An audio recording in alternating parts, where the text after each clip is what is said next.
नमस्कार, मैं नीतीश भारद्वाज। आप देख रहे हैं एनबी न्यूज। मैं जगदीशपुर प्रखंड से जुड़ चुका हूं और मैं अभी हरिगांव पंचायत के रामनगर में आया हूं और यहां पर हमारे साथ हैं छात्र जीवन से राजनीति कर रहे हैं और हरिगांव पंचायत के पैक्स अध्यक्ष हैं और राजनीतिक पार्टी से भी जुड़े हुए हैं।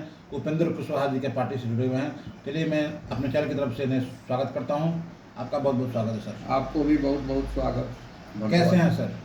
अच्छे हैं, ठीक हैं। चलिए, बात रहेगी 2025 का चुनाव होने वाला है जी। आप छात्र जीवन से राजनीति से जुड़े हुए हैं, यहाँ के पैक्स अध्यक्ष भी हैं हरिगांव पंचायत के। 2025 का चुनाव आने वाला है, क्या लगता है? बहुत सारे विधायक रहे हैं जगदीशपुर में, कितना विकास हुआ है? जो भी लोग विधायक बने हैं अपने हिसाब से वो विकास किए हैं, जो फंड मिला है उसका यूज किए हैं। लेकिन अभी जो मूल समस्या यहाँ का है, सबसे बड़ी समस्या खेती किसानी का है और शिक्षा का है। इसके अलावे भी बहुत सारी समस्याएं हैं, लेकिन खेती की समस्या जो है, क्योंकि खेती पर ही पूरा हिंदुस्तान का अर्थव्यवस्था टिका हुआ है और खेती ही ऐसा साधन है जो पूरे देश का पेट भरने का काम करता है अनाज से।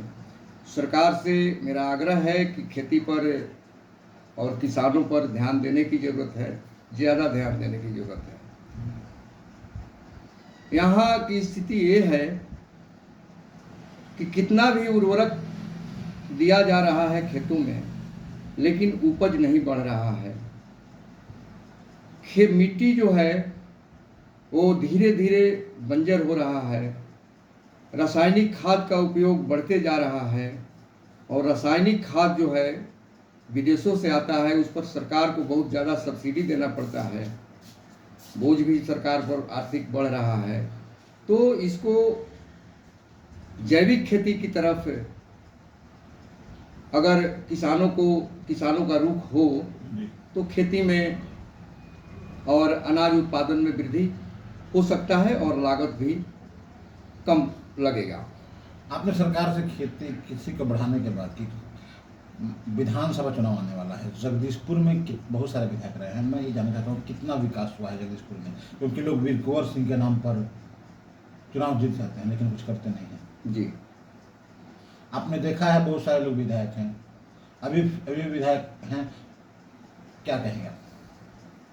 विधायक जी तो अपने हिसाब से काम करते हैं और विधायक जी का जो नज़रिया है वो अपने हिसाब से काम करते हैं। हो सकता है कहीं नज़र छूट गया हो जी, उसको भी देखने की ज़रूरत है। और एक चीज़ और मैं कहना चाहूँगा, जो राजनीतिक पार्टियों की स्थिति है, वो राजनीतिक पार्टियाँ जो नेता होते हैं उनके जो लोग करीब होते हैं, टिकट उन्हीं को लोग देते हैं।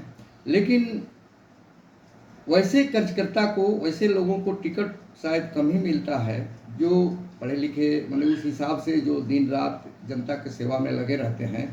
राजनीतिक पार्टियों को चाहिए कि वैसे लोगों को भी माने विधानसभा में प्रतिनिधित्व मिलना चाहिए। इस बार क्या होना चाहिए? पुराना चेहरा आना चाहिए कि बदलाव होना चाहिए? क्योंकि बिहार में नीतीश कुमार मुख्यमंत्री हैं। जी जी, यहाँ और जो अभी मूल रूप से दो गठबंधन है, एक आरजेडी का गठबंधन है और एक भाजपा का गठबंधन है। और अब आप कहते हैं कि बदलाव होना चाहिए, कि नए लोगों को आना चाहिए, नहीं आना चाहिए। तो जब राजनीतिक पार्टियां नए लोगों को टिकट देगी तब न वो लोग जीतेंगे। अब तो टिकट पर निर्भर करता है। और यहाँ जो समीकरण है, और जो टिकट मिल जाता है तो पूरे समीकरण के लोग लग जाते हैं कि भाई हमारा कैंडिडेट जीते, हमारे नेता का दिया हुआ, हमारे पार्टी का सिंबल लेकर आए हैं, इनको जिताना चाहिए। लेकिन हम आग्रह करते हैं कि वैसे लोगों को भी टिकट मिलना चाहिए जो ज़मीन पर काम करते हैं और सारी चीज़ों को बखूबी समझते हैं जी, और लंबा समय जो दिए हैं, जिनके पास पैसा का भी अभाव है, वैसे लोगों को भी विधानसभा में राजनीतिक पार्टी के नेताओं से आग्रह करते हैं, वैसे लोगों को भी टिकट देना चाहिए। और जनता से अपील करते हैं कि वैसे लोगों को भी विधानसभा में भेजना चाहिए। बिल्कुल सही और शिक्षित लोगों को, जमीनी नेता को चुनकर जितावें और जो राजनीतिक पार्टियां हैं वो भी इन्हीं नेताओं को टिकट दें, तभी विकास संभव है। बात करते हैं पैक्स अध्यक्ष हैं। जी गाँवों में भ्रष्टाचार, बिचौलिए व्याप्त रहते हैं, आपके पंचायत में जी क्या?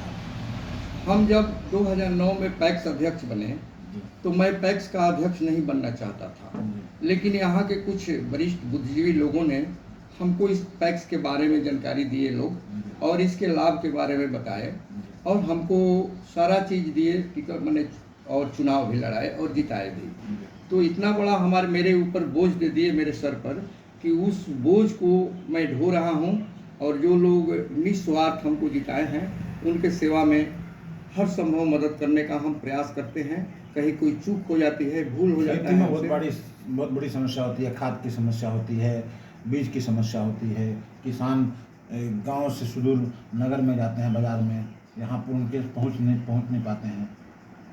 आपकी ओर से क्या हो रहा है? हम बीज का तो लाइसेंस मेरे पास नहीं है, हम यहाँ पैक्स में बीज नहीं उपलब्ध करा पाते हैं, लेकिन इस साल से लगता है कि वो भी बीज भी हम उपलब्ध कराने का कोशिश करेंगे। तो हमको पैक्स को इफ्को की तरफ से खाद मिलता है, तो इस इफ्को की तरफ से सिर्फ एक कंपनी पैक्सों को खाद देती है, और हमको भी इफ्को की तरफ से खाद मिलता है। तो मैं प्रयास करता हूँ कि अधिक से अधिक मिले। एरिया मैनेजर साहब से आग्रह करते हैं, एरिया मैनेजर साहब हमको अधिक खाद देते हैं, और मैं उचित रेट पर हम किसानों को उपलब्ध करवाने का प्रयास करते हैं। और मैं समझता हूँ कि एक आध किसान हो सकते हैं जो हमको पसंद नहीं करते हों, मेरा शिकायत करते हों, लेकिन मैं कोशिश करता हूँ कि कोई भी किसान जो हैं इस पंचायत के मेरा शिकवा शिकायत नहीं करें, इसलिए कि हम उनका जो समस्या है खाद का, जो हर संभव मैंने हमसे जो कोशिश होता है हर संभव प्रयास करते हैं और मदद करते हैं। चलिए, बहुत कुछ बातें कहीं, चैनल से जुड़ने के लिए बहुत बहुत धन्यवाद देता हूँ। बहुत बहुत धन्यवाद सर। जी धन्यवाद आपको भी। देखते रहिए एनबी न्यूज और नीतीश भारद्वाज का नमस्कार।